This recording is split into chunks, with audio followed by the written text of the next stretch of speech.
But since then, we can start playing. I really North American tour year 2010, went to 7 states, Los Angeles, Oakland, Seattle, Vancouver, Chicago, Toronto, New York. Actually, we played in New York, Rose and Walden. Right, right. And that's October 10th. How do I remember this? October 10th in 2010.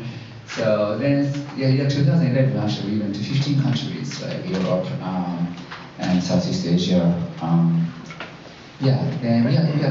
During that tour, actually, one of the original member passed away, so we kind of had to take a break a little bit for a few years.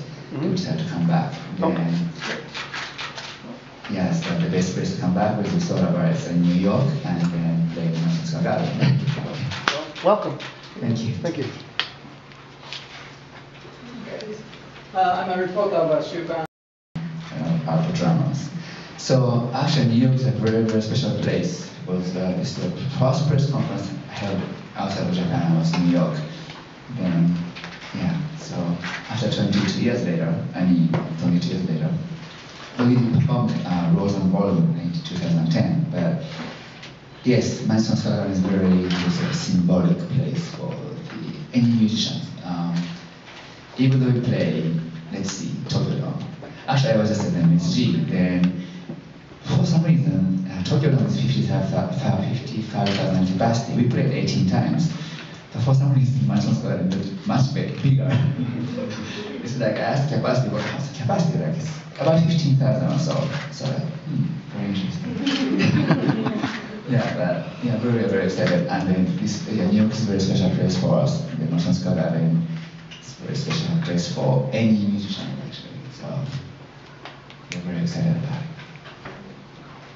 Piercing Metal, I caught that show at the Roseland. Welcome back to New York City. Very excited for the Madison Square Garden show. I'm curious, have you decided on who's going to be the lucky band to open up for X Japan for New York? Good question.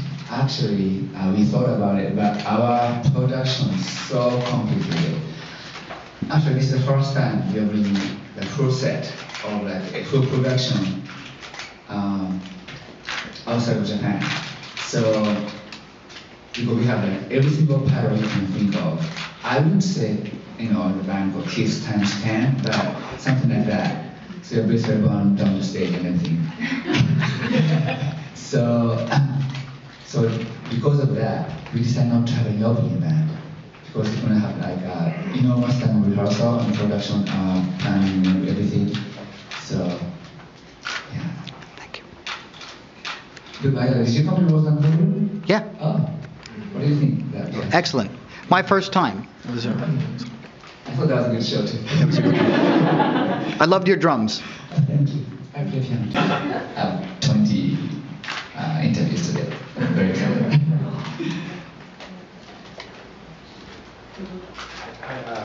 I have you collaborate Marvel Comics. Marvel Comic. Okay, so Stan Lee.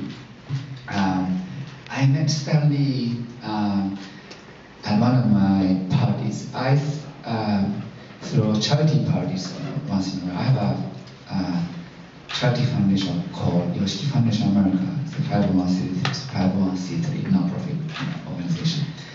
So I threw a charity dinner. Then he happened to sat next to me.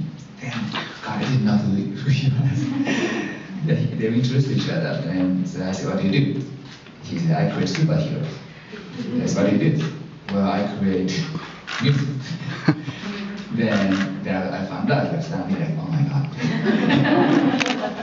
So we became friends, and started going to lunch and dinner, and then we decided to work together. Then he said, "Can you make you a superhero?" Like, awesome. It's an honor. So then that's everything started. So then we already released 4 comic books called Black Red Dragon. So I have a I'm a superhero, and then my name is actually Yoshiki, the comic book. Then I have a kind of interesting power. So I wish I could really have that power.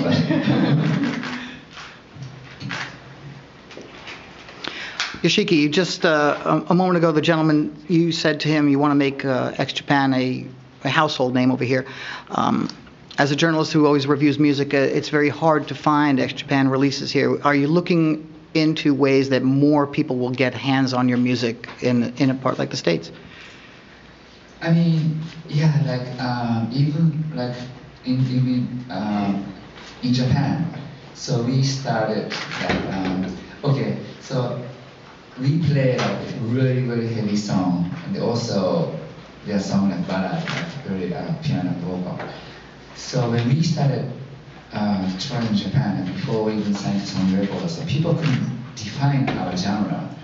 So we are kind of like a black sheep of the family industry. So everyone hated us actually. So then every single record company like, there's no way you can, you know, they decide you should do either heavy music or ballad or soft music.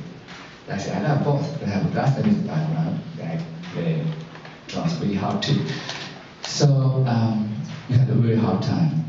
But I said, that was not even, we were not even signed. I said, I'm not playing Tokyo alone in 2 years. Then I'm going to sell 1 million copies. People were like, what are you talking about? But I think I did it in 18 months. So, yeah, we set a pretty big goal. But I was confident for somehow. So I know it's not easy to like ask the band from Asia to break into the Western market. But I will always think like nothing is impossible. Then you have to really, how do you say, well, we have again a lot of ups and downs. So, you know, the 2 original members passed away, but the going overseas, like, you know, becoming household name or to rock the world was like our band members' like dream as well. So we kept our dream alive. So again, it's not easy.